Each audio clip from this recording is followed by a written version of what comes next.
The breakfast dishes were still warm in the sink when Margaret Chen discovered something that would haunt the FBI for the next 37 years. On that humid Tuesday morning, in August 1987, she was cleaning out her daughter's apartment in downtown Seattle when she found it tucked between pages of her journal, a Polaroid photograph that shouldn't exist. The image showed her missing daughter Emily, standing next to a man whose face had been carefully burned out with a cigarette. But it wasn't the defaced image that made Margaret's hands tremble as she reached for the phone to call Detective Sarah Morrison. It was the timestamp in the corner of the photo. Emily had been photographed 3 weeks after she supposedly vanished from Pike Place Market. The girl who everyone believed had been dead for months was clearly alive in this picture, and the location visible behind her would send investigators down a path that would expose one of the Pacific Northwest's most elaborate disappearance cases. Emily Chen had been 24 years old when she disappeared on May 15, 1987. A Friday afternoon when Seattle's famous market was packed with tourists and locals enjoying the spring weather. She worked at a small bookstore called Emerald City Books on First Avenue, and had taken her lunch break at exactly noon. As she always did, her manager Tom Richardson remembered watching her leave with her brown leather purse slung over her shoulder, heading toward the market to grab lunch from her favorite Vietnamese sandwich shop. She never came back. The last confirmed sighting was from a street vendor who sold her an apple at 12:23 p.m.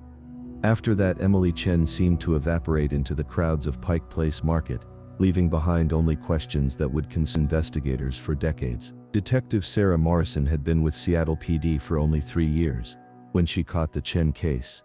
She was ambitious, methodical, and convinced that every disappearance had a logical explanation if you looked hard enough. But Emily's case defied every pattern.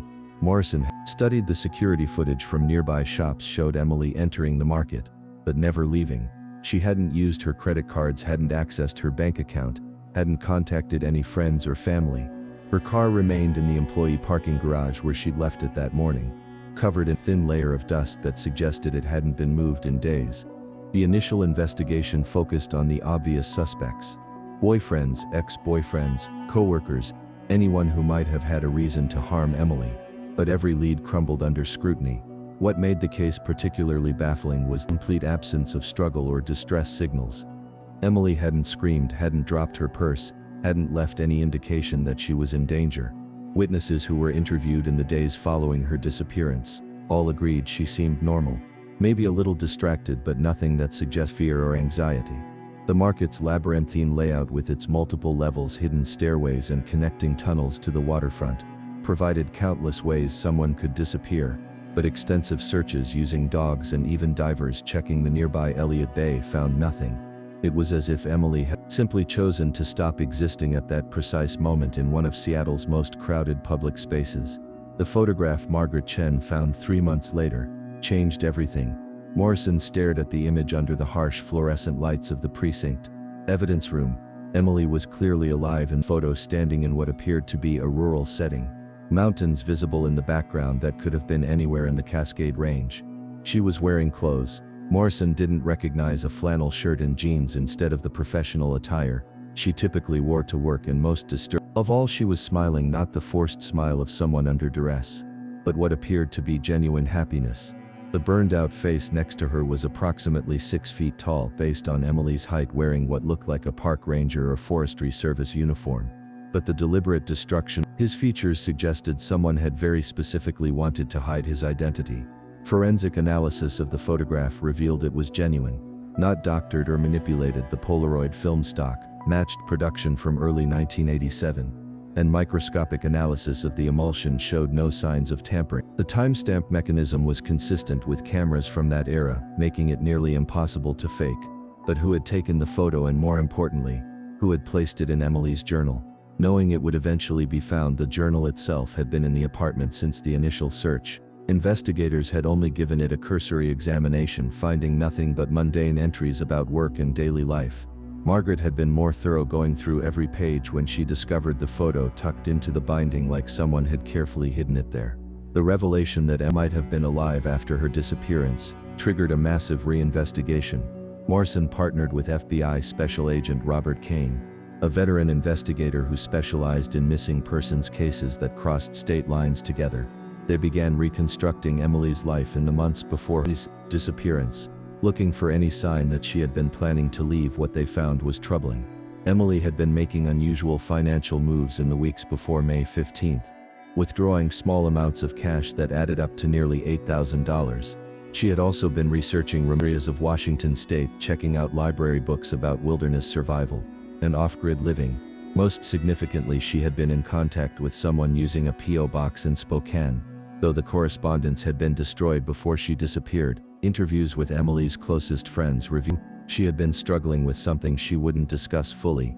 Jennifer Park, her roommate from college, remembered Emily asking hypothetical questions about starting over, about whether it was possible to completely disappear in modern America. She talked about feeling trapped.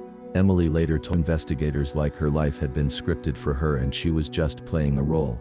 But whenever Jennifer pressed for details, Emily would change the subject or laugh it off as philosophical musings. The portrait that emerged was of a young woman who might have been planning her own disappearance, but the burned face in the photograph suggested something more sinister. Someone had helped her vanish and that person clearly didn't want to be identified. The investigation expanded to include Forest Service personnel and park rangers throughout Washington state. The uniform in the photograph was consistent with those worn by federal forestry employees, but without a face to match against employee records. The search was nearly impossible. Morrison and Kane interviewed hundreds of people who worked in remote areas of the state, showing them Emily's photo and asking if anyone had seen her. The breakthrough came from an unexpected source. A gas station owner in the small town of Darrington, about 90 miles northeast of Seattle, recognized Emily from a different photograph, one taken at her college graduation. He was certain she had been in his store multiple times during the summer of 1987. Always with the same man, a Forestry Service employee named David Hartley. David Hartley was 42 years old in 1987, a career forest ranger who worked in Mount Baker, Snoqualmie National Forest. He lived alone in a cabin near Darrington, rarely socialized with townspeople, and was known for his extensive knowledge of the backcountry.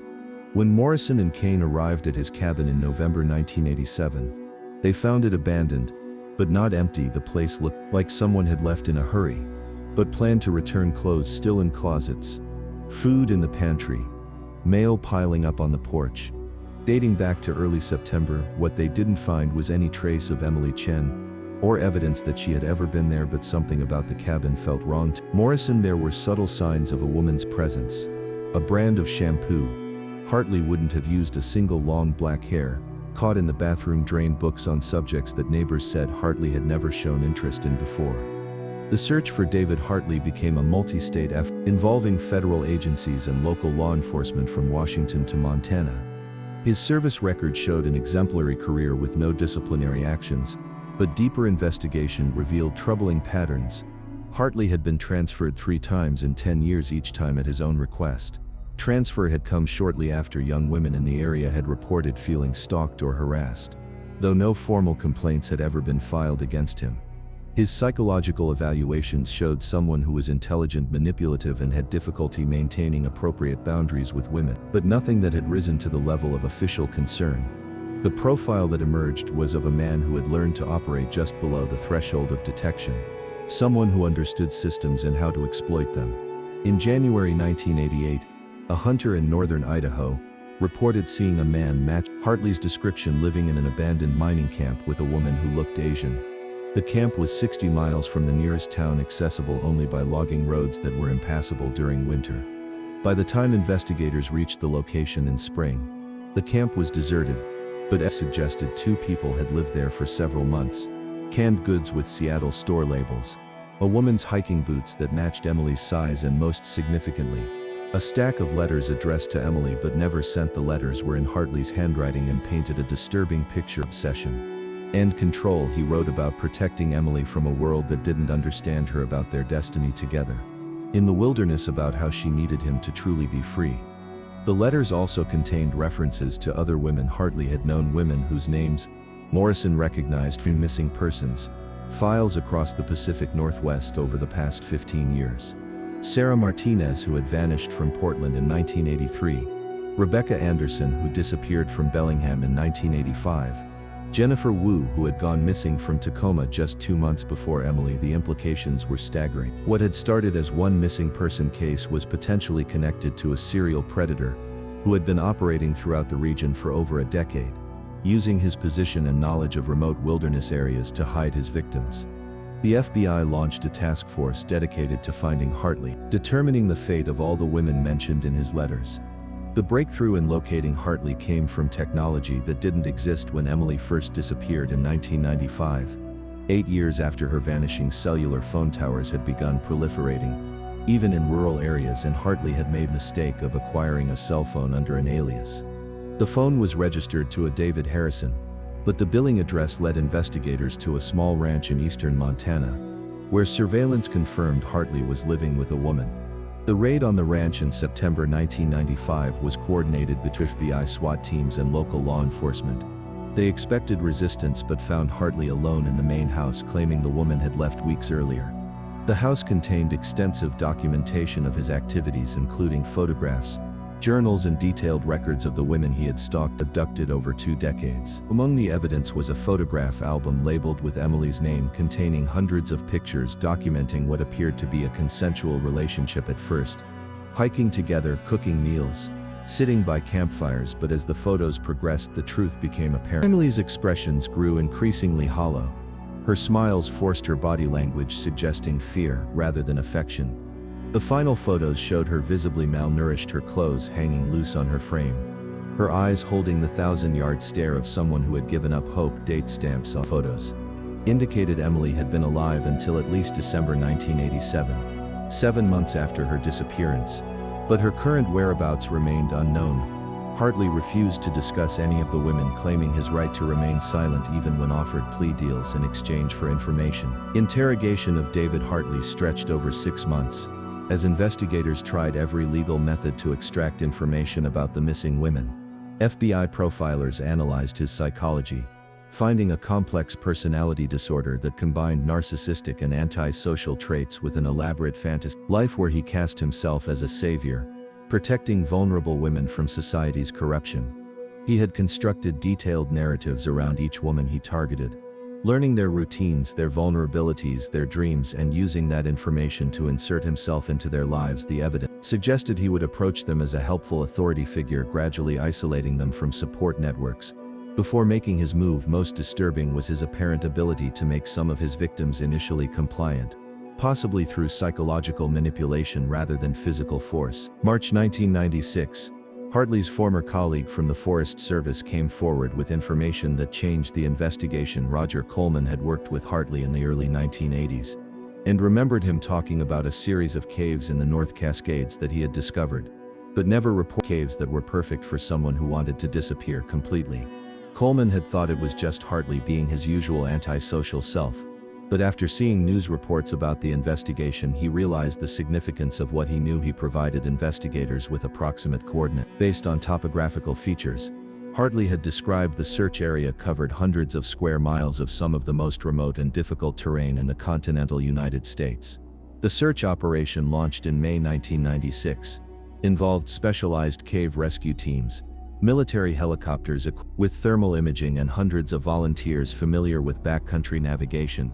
After 2 weeks of searching, they found the cave system exactly where Coleman's information had suggested. The entrance was concealed behind a waterfall, accessible only during low water periods in late summer. Investigators discovered evidence of long-term habitation, sleeping areas, food storage, and disturbingly multiple sets of women's clothing and personal effects.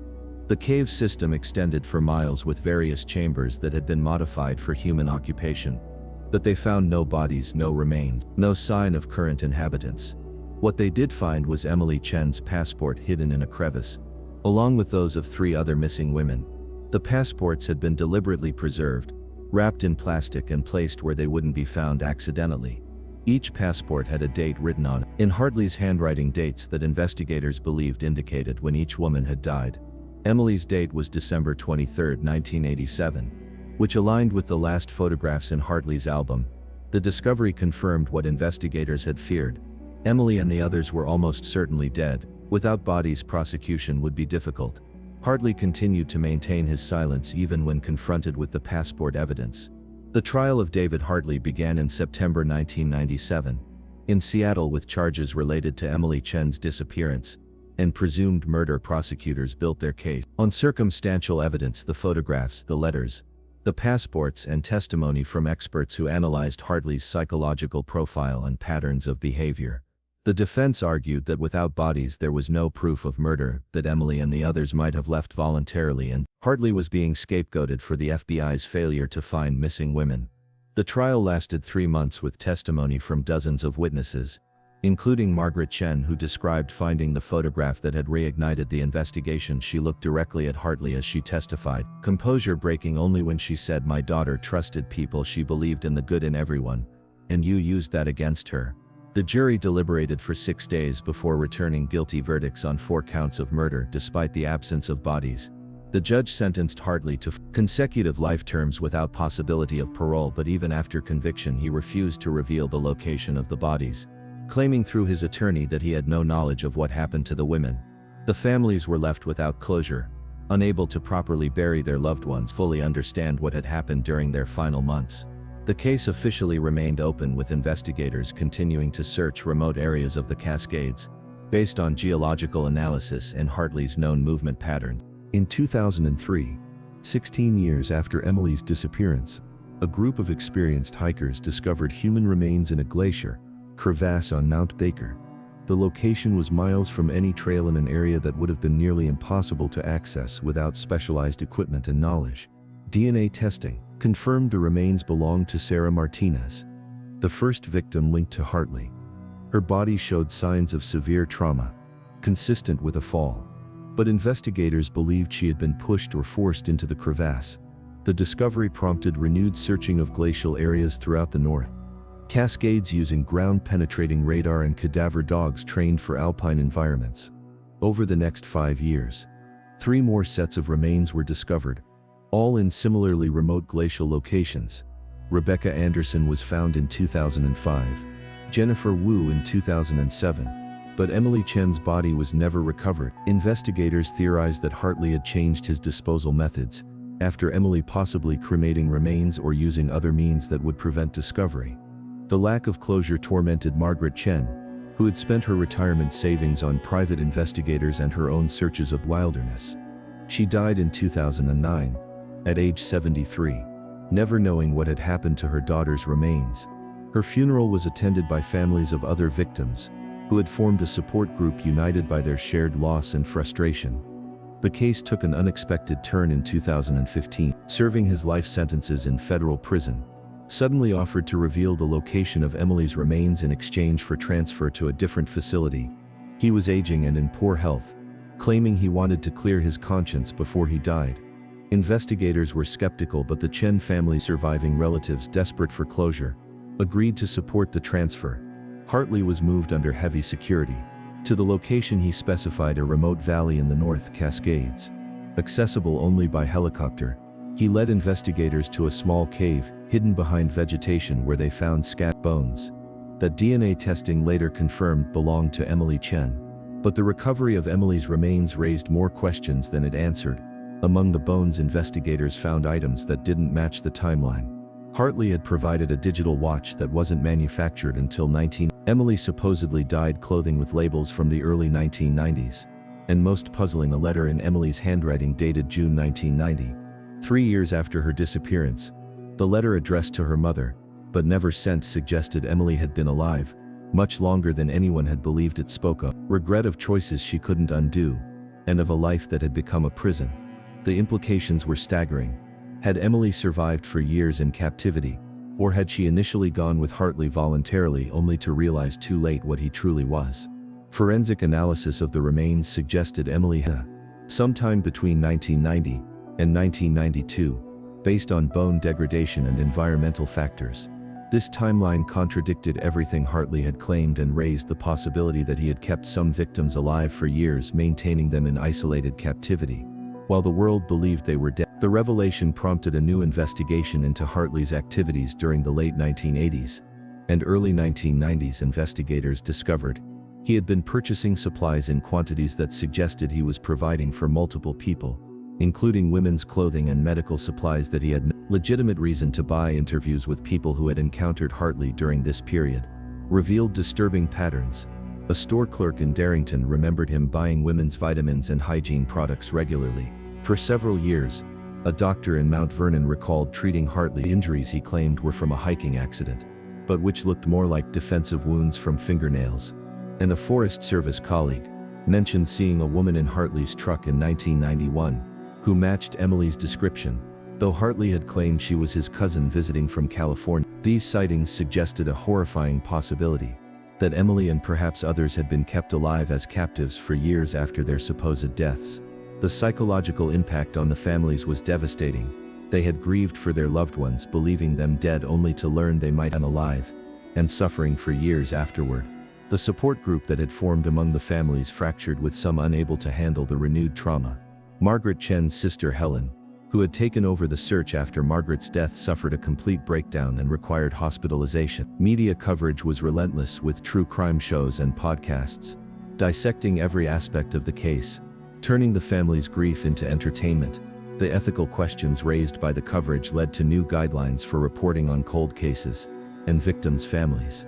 In 2018, Hartley died in prison, taking whatever secrets remained with him to the grave. His death prompted the release of sealed psychiatric evaluations that revealed the full extent of his delusions. He had genuinely believed he was saving the women from lives of quiet desperation, that he was providing them with a pure existence away from society's corruption in his twisted worldview. Their initial resistance was simply their conditioning being broken down, and their eventual compliance was proof of their recognition of the truth. He offered the evaluations included drawings Hartley had made of an elaborate underground complex he claimed to have built somewhere in the Cascades, a place he called sanctuary, where he said others like him were continuing his work. This revelation triggered a new wave of investigations, with FBI behavioral analysts studying Hartley's communications for any indication of accomplices, followers. They found encrypted references in his letters to other individuals who shared his philosophy, though no concrete identities could be established. The possibility that Hartley had been part of a larger network of predators using wilderness areas to hide victims sent shockwaves through law enforcement agencies across the country. New protocols were established for tracking missing persons in national parks and wilderness areas, and funding was allocated for better coordination between federal and local agencies in remote regions. The recovery and identification of remains continued sporadically through 2020, with advances in DNA technology allowing for identification of severely degraded samples. In total, investigators confirmed 12 victims linked to Hartley, though they suspected the actual number was higher. Many of the women had been classified as voluntary disappearances or runaways, their cases given minimal investigation because they didn't fit the profile of traditional abduction victims. This revelation led to a comprehensive review of missing persons policies, with new emphasis on taking all disappearances seriously, regardless of the victim's background circumstances. Emily Chen's story became a catalyst for change in how missing persons cases were investigated. Her family established the Emily Chen Foundation, dedicated to improving search and rescue operations in wilderness areas and providing support for families of missing persons. The foundation funded new technology for tracking individuals in remote areas and established protocols for faster response when someone disappeared in national parks or forests. They also worked to change the narrative around missing persons cases, pushing back against the tendency to blame victims or assume had chosen to disappear. The foundation's work saved dozens of lives in its first 5 years of operation. The case also exposed vulnerabilities in the hiring and oversight of federal employees. With access to remote areas, the Forest Service implemented new screening procedures and regular psychological evaluations for employees in isolated posts. They established check-in protocols and partnership requirements, ensuring no one worked completely alone in remote areas for extended periods. These changes faced resistance from some who saw them as unnecessary bureaucracy, but support pointed to the Hartley case as proof that predators could use legitimate positions to facilitate their crimes. The reforms eventually spread to other agencies managing public lands. In 2021, a documentary filmmaker named James Patterson received permission to access Hartley's personal effects that had been in FBI storage. Patterson was creating a series about predators who used positions of authority to commit crimes while reviewing Hartley's journals. He discovered a coded message system that FBI cryptographers had missed. The codes, when deciphered, revealed locations Hartley described as houses throughout the Pacific Northwest. Investigation of these locations found that several were abandoned Forest Service cabins that had been modified with hidden rooms and reinforced doors. Evidence found in these cabins linked to cold cases dating back to the 1970s, suggesting Hartley had been active far longer than anyone had realized. The coded messages also contained references to Emily that suggested she had attempted escape multiple times. Hartley wrote about her strength and intelligence, describing elaborate security measures he had implemented specifically to contain her entries, contradicted his courtroom portrayal of himself as a protector, and revealed him as the calculating predator he truly was. One entry from 1989 described Emily nearly succeeding in reaching a road before he recaptured her. The psychological torture implied in these writings was all unbearable for her family to learn about, but it also showed that Emily had never stopped fighting, had never given up hope until the very end. The final piece of the puzzle came in 2023 when climate change-induced glacial melt revealed a previously inaccessible cave system in the North Cascade. Inside, investigators found what Hartley had called his archive. Hundreds of photographs, journals, and recordings documenting his crimes in meticulous detail. The materials provided closure for many families, confirming the fates of loved ones who had been missing for decades. But they also revealed the true scope of Hartley's activities. He had been selecting and stalking victims for over 30 years, using his position to identify vulnerable women who used wilderness areas for recreation or work. Among the archived materials was a complete journal written by Emily Chen during her captivity. Journals spanning from 1987 to approximately 1991 provided the first victim's perspective on what had happened inside Hartley's carefully constructed world.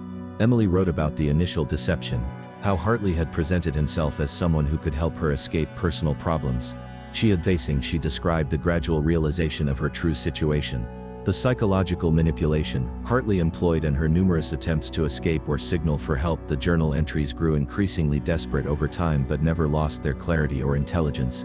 Even in the darkest moments, Emily had maintained her identity and humanity. The journal revealed that Emily had not been alone for much of her captivity. Hartley had held multiple women simultaneously, moving them between locations to avoid detection. Emily wrote about trying to protect newer victims, sharing survival strategies, and maintaining hope that rescue would come. She had developed a counting system to track days and seasons, maintaining her connection to the outside world even in complete isolation. Her writings showed remarkable psychological resilience, using meditation techniques she had learned in college, and creating elaborate mental exercises to maintain her sanity.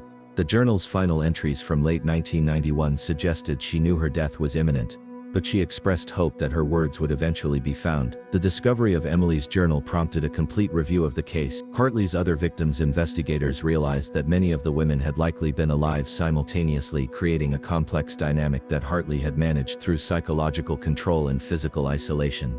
The logistics of maintaining multiple captives in remote locations while holding a full-time job revealed a level of planning and resources that suggested Hartley had been far more organized than initially believed. Financial records showed he had inherited substantial money from a relative in the early 1980s, which he had used to purchase supplies and modify remote properties for his purposes. The impact of these revelations extended beyond the immediate families affected. Sociologists and criminologists studied the case to understand how someone like Hartley could operate undetected for so long.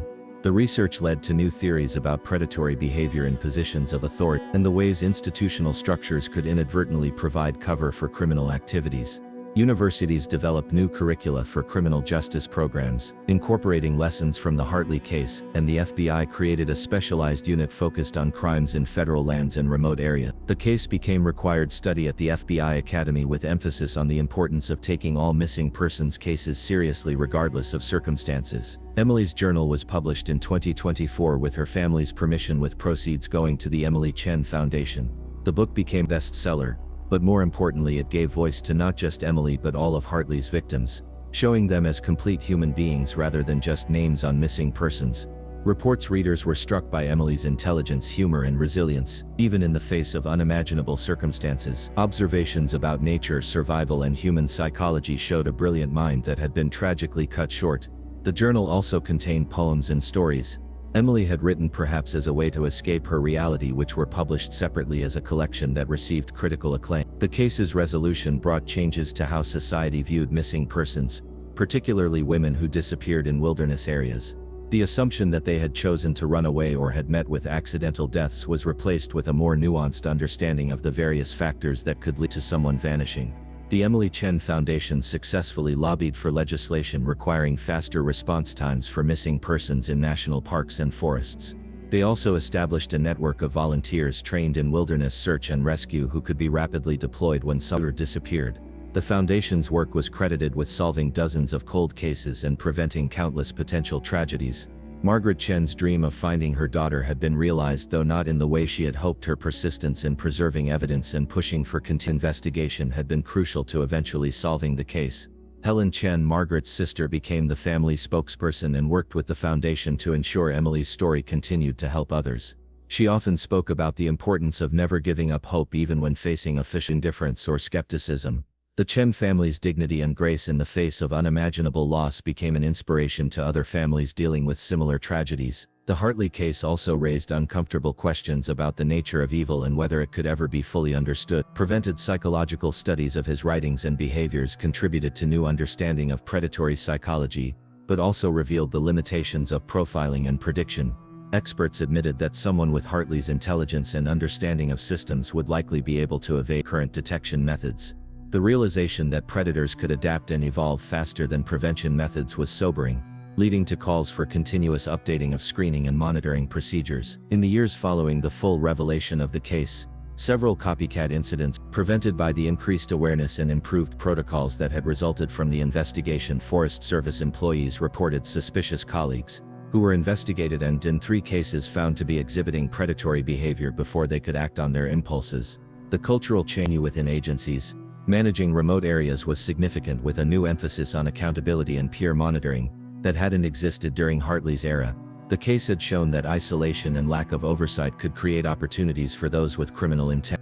The victims' families formed a permanent support network that extended beyond those directly affected by Hartley.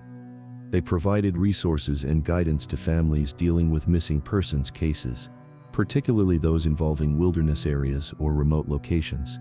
Their advocacy led to the creation of a national database, specifically for tracking disappearances in federal lands, which improved coordination between agencies and led to faster resolution of cases.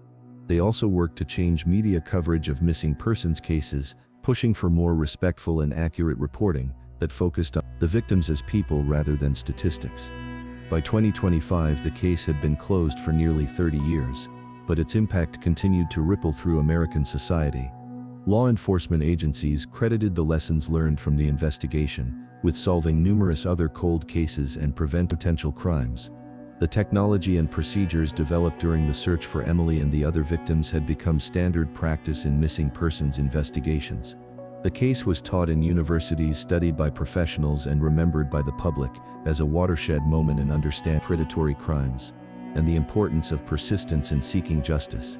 The site where Emily's remains were found became an unofficial memorial, with hikers leaving flowers and notes. Despite its remote location, the Forest Service initially tried to discourage this, but eventually embraced it, creating an official memorial trail that told the story of Emily and the other victims, while also educating visitors about wilderness safety.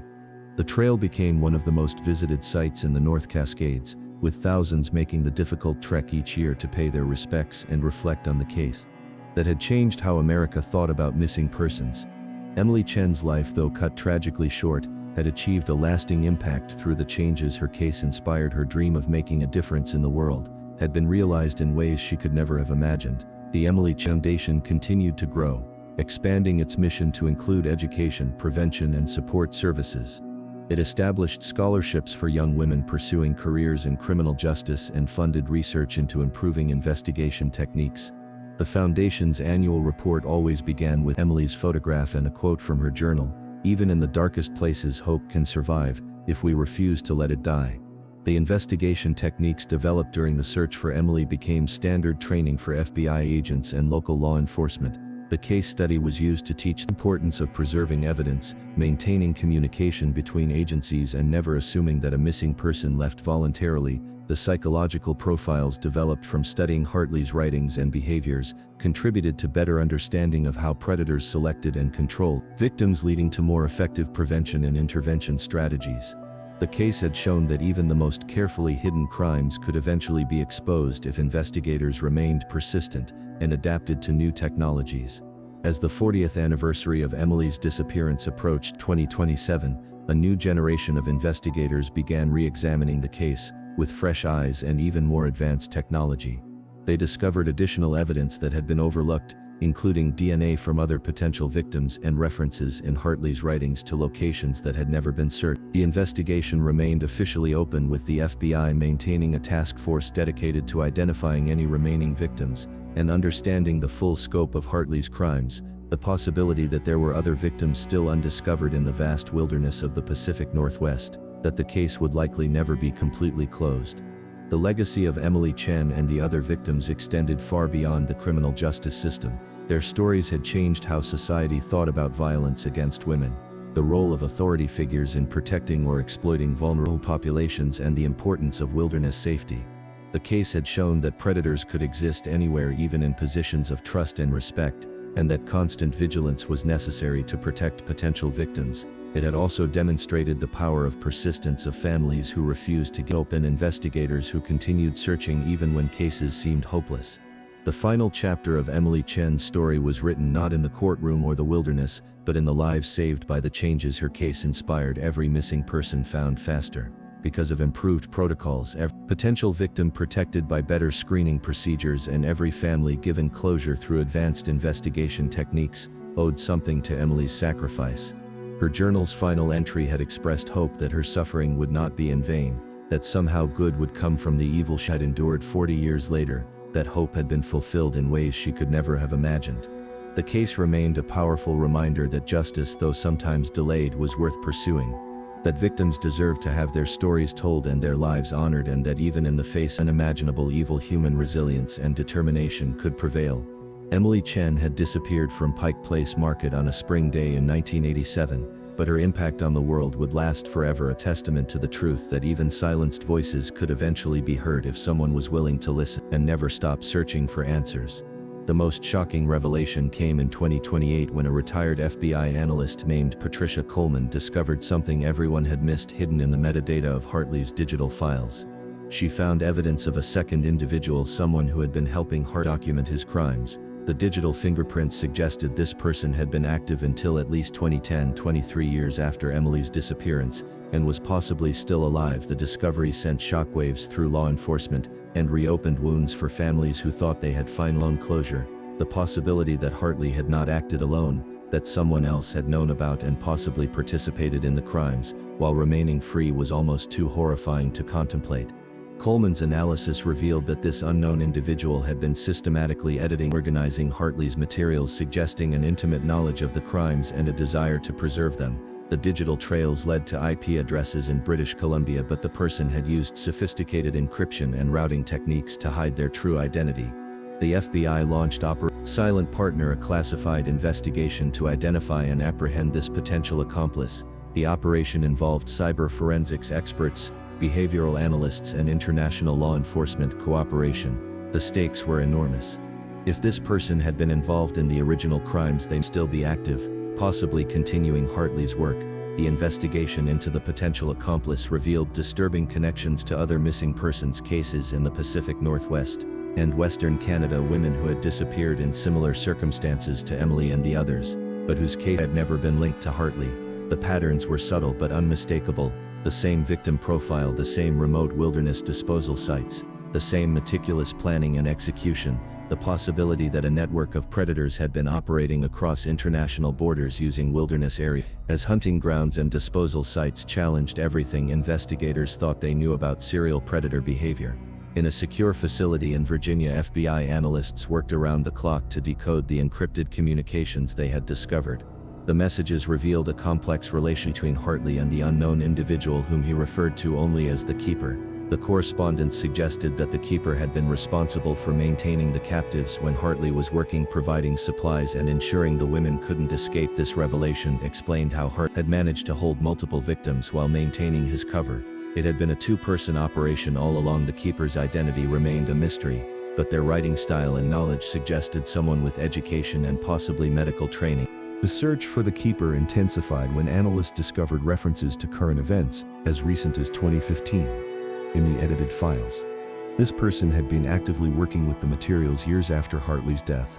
possibly preparing them for some purpose that investigators couldn't determine. The FBI expanded their search to include anyone who had been in contact with Hartley in prison, reviewing thousands of hours of recorded phone calls and visitor logs.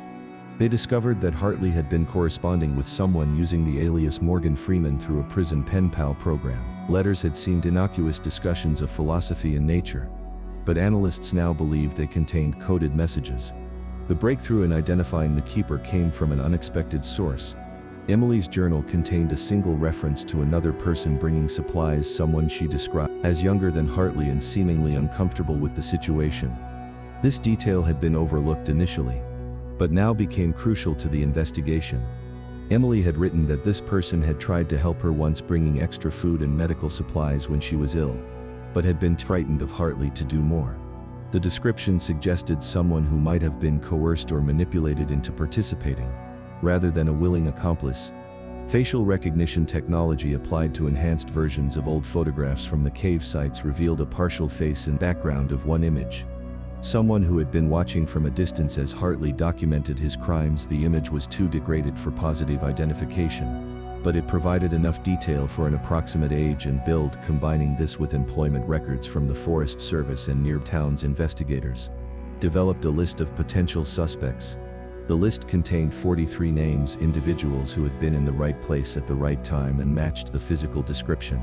The investigation took a dramatic turn when one of the names on the list, Nathan Cross, committed suicide in Vancouver, leaving behind a confession that shocked even veteran investigators. Cross had been a 22-year-old forestry student when Hartley had recruited him, initially promising to teach him advanced wilderness survival skills, but gradually involving him in increasingly criminal activities. Cross claimed Hartley had threatened to frame him for the murders if he didn't cooperate, and that he had spent the decades since living in constant fear, even after Hartley's imprisonment. Cross's confession provided locations of additional burial sites and confirmed that at least 5 more women had been victims of Hartley's crimes. The discovery of Cross's involvement raised painful questions about complicity and victimhood.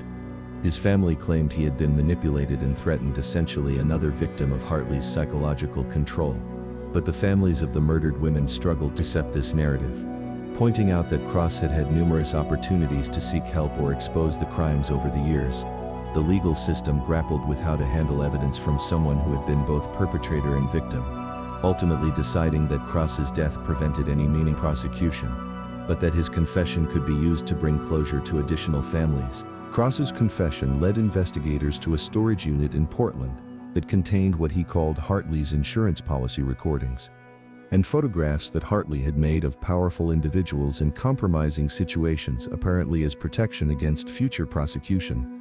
The materials suggested Hartley had been providing access to his wilderness properties for illegal activities, ranging from drug manufacturing to human trafficking, in exchange for protection and resources.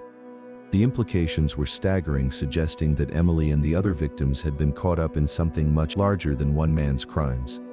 The FBI launched a series of investigations based on these materials, leading to arrests of several prominent figures in Oregon and Washington. The final body count attributed to Hartley and Cross reached 23 confirmed victims, with possibly more still undiscovered. The victims ranged in age from 19 to 34 and came from diverse backgrounds, united only by their vulnerability and Hartley's ability to identify and exploit it. Each woman had been someone's daughter, sister, friend. Each had dreams and aspirations cut short by predators, saw them as objects to possess rather than human beings deserving of life and freedom. The full list of victims was inscribed on a memorial erected in Seattle, a black granite wall that served as a permanent reminder of lives lost and the importance of vigilance in protecting the vulnerable. Emily Chen Foundation expanded its mission in response to these revelations, establishing programs to identify and assist individuals who might be coerced into criminal activities. They recognized that predators like Hartley often operated through networks of controlled individuals, and that breaking these networks required understanding the psychological manipulation involved. The Foundation's work led to the identification and rescue of dozens of trafficking victims and the prosecution of numerous predators who had been operating in wilderness areas across North America. Emily's legacy evolved from victim to catalyst for systematic change in how society protected its most vulnerable members. As 2030 approached, the case that had begun with Emily Chen's disappearance from Pike Place Market had fundamentally changed American law enforcement and society's understanding of predatory crimes. The technologies and techniques developed during the investigation had solved hundreds of other cases and prevented countless potential tragedies. The legal precedents established during Hartley's trial had strengthened the ability to prosecute cases without bodies, and the awareness raised by the victims' families had created a cultural shift in how missing persons cases were perceived and investigated. Emily Chen had wanted to make a difference in the world, and though her life had been cut tragically short, her story had indeed changed the world, just not in the way anyone could have imagined. On that spring day in 1987, when she vanished into the crowded market, never to return home again.